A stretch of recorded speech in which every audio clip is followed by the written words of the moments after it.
معزز سامعین گرامی قدر، آج پورے ملک کے طول و عرض میں احتجاجات، صدائے احتجاج، ریلیاں اور مظاہرات ہو رہے ہیں۔ کس بات کے لیے؟ ایک ملعون آصف علوی نامی اسلام آباد دارالخلافہ، دارالحکومت، این پرائم منسٹر کی ناک کے نیچے زلفی بخاری، علی زیدی، فواد چودھری اور اس طرح کے حواریوں کی ایما کے اوپر اس بدبخت نے، اس بے غیرت اور بے ضمیر انسان نے حضرت ابو بکر کے بارے میں کفر کا فتویٰ لگایا۔ سوشل میڈیا کے اوپر احتجاجات ہوئے، بکواس کرتے ہوئے کہتا ہے یہ جو میں بات منبر رسول پہ کرنے لگا ہوں اس کے لیے اتنا بڑا جگرا چاہیے، یہ اتنا بڑا جو جگرا ہے۔ احتجاج شروع ہوئے، سکڑتے سکڑتے اتنا رہ گیا کہ یہ بات میں نے ابو بکر رضی اللہ کے بارے میں نہیں تھی کی، یزید کے بارے میں کی تھی۔ یہ بد زبان اور بدبخت اور بغیرت تو ہو سکتا ہے، لیکن ذہن سے اور عقل سے پیدل ہے، عوام کو بے وقوف بنا رہا ہے۔ کون سی بطول، کون سی فاطمہ یزید کے دور میں زندہ تھیں؟ کون سی فاطمہ اور بطول یزید کے دربار میں جا کے باغ فدق کو مانگ رہی تھیں؟ یہ ساری کی ساری کہانی کس لیے گڑی گئی کہ یہ جو مافیا میری سرپرستی اور پشت پناہی کر رہا ہے مجھے بچا لے گا۔ میرے بھائیوں، پاکستان کے اندر عرصہ دراز سے یہ گندا کھیل کھیلا جا رہا ہے۔ توہین رسالت کوئی کرے، پرچے نہیں کٹے جاتے، کٹ جائیں گرفتاریاں نہیں ہوتی، گرفتاری ہو جائے 70 برس بیت جائیں ملک کے اندر ایک بھی توہین رسالت کے مجرم کو پھانسی کی سزا نہیں ہوتی۔ یہ کھیل کھیلا جاتا ہے۔ قانون ہاتھ میں لینے کے لیے مولوی کے اوپر الزام دیجئے، غازی خالد، غازی فیصل، غازی علم دین، شہید ممتاز قادری، اس طرح کے لوگ مولوی پیدا کرتے۔ تمہارا قانون کیا کرتا ہے؟ وطن کے اندر قانون موجود ہے، انبیاء کی توہین نہیں ہوگی۔ تم جو توہین کرے اس کو فرار کروا دیتے ہو۔ آسیہ ملونہ کو جہازوں پہ بٹھا کے فرار کروایا، عبدالشکور قادیانی کو کروایا، جنید حفیظ ملعون کیس میں کیا نہیں ہوا؟ اس کے بعد انبیاء کی توہین کوئی عورت کرے پرچہ نہیں کاٹا جاتا۔ مقدسات کی توہین ہو رہی، مسجدوں کی توہین آپ کے سامنے رکھے واقعات، ایجیٹیشن، احتجاج کے بعد وکلاء اور عدالتوں کے دباؤ کے بعد پرچے کاٹے جاتے ہیں۔ کیوں ڈیلے کیا جاتا ہے؟ کیوں قانون حرکت میں نہیں آتا؟ ان 6 ماہ میں آپ نے دیکھا ہوگا کہ مقدسات کی توہین ہو رہی ہے، شاعر اللہ کی توہین ہو رہی ہے، انبیاء کی توہین ہو رہی ہے، اور اس بدبخت نے انبیاء کے بعد کائنات کی سب سے افضل ہستی کے بارے میں بکواس کی۔ پہلا سوال یہ ہے، اس بندے کے اوپر اس بکواس سے قبل 11 پرچے کٹے ہوئے، اس کو گفتگو کی اجازت کس نے دی؟ اس کے اوپر تو گفتگو کی پابندی تھی۔ کس نے سارے نوٹیفکیشن معطل کرا کے دارالحکومت کے اندر اس کو بکواس کرنے کی اجازت دی؟ کس نے دی؟ ایک مافیا ہے۔ خان صاحب آنکھیں بند کر کے بیٹھے رہے، زلفی بخاری، علی زیدی نے جو کرنا ہوتا ہے کر گزرتے ہیں، اور اسی کے اوپر بس نہیں۔ اس کے بعد اس کے اوپر پرچے ملک بھر میں مزید ہو گئے۔ پہلے 11 تھے، 8-10 بعد میں اس واقعے کے بارے میں بھی ہو گئے۔ کل ملا کے کتنے پرچے ہو گئے؟ 20، اور سارے کے سارے توہین صحابہ، توہین مقدسات۔ یہ جرم چھوٹا ہے، یہ جرم معمولی ہے، یہ جرم سنگین نوعیت کا نہیں ہے۔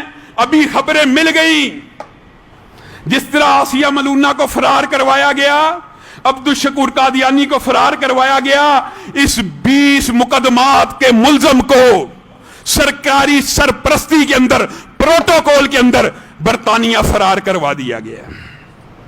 کس نے کروایا ہے؟ پھر کہتے ہو یہ قانون ہاتھ میں لیتے ہیں، ہم احتجاج کریں، ہم یہ نعرہ لگائے کہ قانون حرکت میں آئے، اللہ کے لیے قانون حرکت میں آئے، اللہ کے لیے اس کو پکڑ لو۔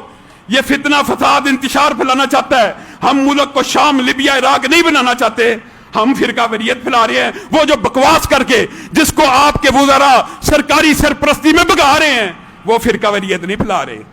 آج آپ اہل سنت کو مایوس کرنا چاہتے ہیں کہ آج آپ ہمیں اس بات کے اوپر مجبور کر رہے ہیں کہ ہم یہ عقیدہ بنا لیں کہ پورے معاشرے کا ہر شیعہ صحابہ کو گالی دیتا ہے، کہ ہم اس بات کو سمجھنے میں مجبور ہو جائیں کہ یہ قانون اور یہ ضابطے، یہ نیشنل ایکشن پلان، یہ دہشت گردی ایکٹ، یہ 4th شیڈول صرف اہل سنت کے لیے ہے؟ ان کو کیوں نہیں پکڑا جاتا؟ شیعہ ہمارے ساتھ معاشرے میں گھر کی دیوار کے ساتھ دیوار ملا کے رہتا ہے، کوئی لڑائی نہیں ہوئی، کوئی فتنہ نہیں پھیلا، لیکن فتنہ پھیلے گا اگر آپ کا قانون حرکت میں نہیں آئے گا۔ وہ مادر پدر آزادی کے جو نعرے تم نے باہر سے درآمد کر لیے ہیں، تم یہ سمجھتے ہو امریکہ میں کوئی امریکی ریاست کے خلاف یا جج کے خلاف بات کرے قانون حرکت میں نہیں آتا؟ تمہیں بہت بڑی غلط فہمی ہے۔ مادر پدر آزادی کہیں پہ بھی نہیں ہے، تم نے صرف نام سنا، تم نے سمجھا ہر ایک کو بکواس اور بھونکنے کی اجازت ہی اصل آزادی ہے۔ اس ملعون کو ملک سے فرار نہیں تھا ہونا چاہیے، لیکن یہ بھی اللہ کا شکر ہے کہ اس ملعون کے فرار ہونے سے یہ بات ثابت ہوتی ہے کہ یہ وطن عزیز ابو بکر صدیق کے جیالوں کا وطن ہے۔ یہاں پہ کوئی وہ بندہ نہیں رہ سکتا جو ابو بکر کی توہین کرے یا ابو بکر کی تکفیر کرے۔ اور ہم سے بات کرتے ہو، ہم کہتے ہیں مسلمانوں کی تکفیر کرنے والا کافر ہو جاتا ہے۔ ایک مسلمان کو کوئی کافر کہے، اگر اس نے غلط الزام لگایا تو خود کافر ہو گیا، ورنہ سامنے والا کافر ہو جاتا ہے۔ اگر ایک مسلمان کی تکفیر کے اوپر ہماری محنتیں ہیں، ان محنتوں کے اوپر اس طرح کے ذاکر پانی پھیرنا چاہتے ہیں، مسلمان کی تکفیر کی ہے، ابو بکر کی تکفیر، کسی ادنا درجے کے صحابی کی بھی کوئی تکفیر کرے نا، وہ بندہ کافر ہو جاتا ہے، اجماع امت ہے۔ تو یہ تو افضل ترین صحابی کی تکفیر کر کے فرار ہو گیا ہے، اور آپ نے سیف پیسج دیا ہے، اور پھر آئے گا، آپ کی سرپرستی میں آئے گا۔ آپ اس وطن کو شام، لیبیا اور عراق بنانا چاہتے ہیں کہ آپ چاہتے ہیں معاشرے میں جو امن و امان اور سکون کی فضا ہے؟ 8 محرم کا دن ہے، اہل سنت احتجاج کر رہے ہیں، 9-10 محرم آنے والا تھا، آپ کو تو یہ معاملہ نیوٹرلائز کرنا چاہیے تھا۔ جلتی پر تیل پھینکنے کی بجائے، او خدا را کوئی حکومت میں ایسا ہے جو اس کے اوپر پانی پھینکے؟ کس کی حکومت ہے؟ کون سی حکومت ہے؟ آئین کے خلاف، قانون کے خلاف جو بندہ بات کرے اس کو پروٹیکشن، اور جو بندہ منبر سے، سڑکوں پہ، چوکوں اور چراہوں پہ یہ بات کہ اللہ کے لیے قانون حرکت میں لے آؤ، اس کو پکڑ لو، یہ جی بڑے متشدد ہیں، یہ جی بڑا احتجاج کر رہے ہیں، یہ جی بلا عذر۔ یہ فرار بھی اس لیے کروایا گیا ہے کہ اہل سنت کے احتجاج کو کنٹرول کیا جائے۔ تم نے فرار کروا دیا، کتنے فرار کراؤ گے؟ لا تحزن ان اللہ معنا، یہی رسول اللہ صلی اللہ علیہ وسلم نے ابو بکر کو کہا تھا ہجرت کے موقع کے اوپر، غم نہ کرو، ہمارا رب ہمارے ساتھ ہے۔ اہل سنت کو بھی میں یہی بات کہتا ہوں۔ ظاہر ہے ملک سے فرار ہو گیا، اس طرح کی ایجیٹیشن، اس طرح کے جلسے جلوس اور احتجاج کا اب مطالبہ گرفتاری کا تھا، وہ انہوں نے فرار کروا دیا۔ اب ان کی پلاننگ ہوگی 10-12 محرم گزار کر دوبارہ پاکستان میں بلائیں گے، یہ چیک کرتے ہیں، یہ ٹیسٹ کرتے ہیں مسلمانوں کا ضمیر کتنا زندہ ہے، تو انہیں رسالت بھی خود کرائی جاتی ہے، تو انہیں مقدسات بھی خود کروائی جاتی ہے۔ اگر نہیں کروائی جاتی بالفرض تو قانون حرکت میں کیوں نہیں آتا؟ ہمارا مطالبہ جائز نہیں ہے کہ قانون حرکت میں آ جائے؟ کیا آپ یہ چاہتے ہیں کہ مولوی فتوے دیں اسی طرح کہ جو صحابہ کو کافر کے قتل کر دو؟ کیا یہ فتوے آپ چاہتے ہیں؟ ہم نہیں یہ فتوے دینا چاہتے۔ ہم معاشرے میں امن و سکون کے دائی ہیں، ہم تکفیر مسلم کے فتوے کے بھی خلاف ہیں، لیکن آپ تکفیر صحابہ والے کو اس طرح آزاد کرا کے فرار کروا دیں گے تو پھر لا محالہ کے رد عمل پیدا ہوگا۔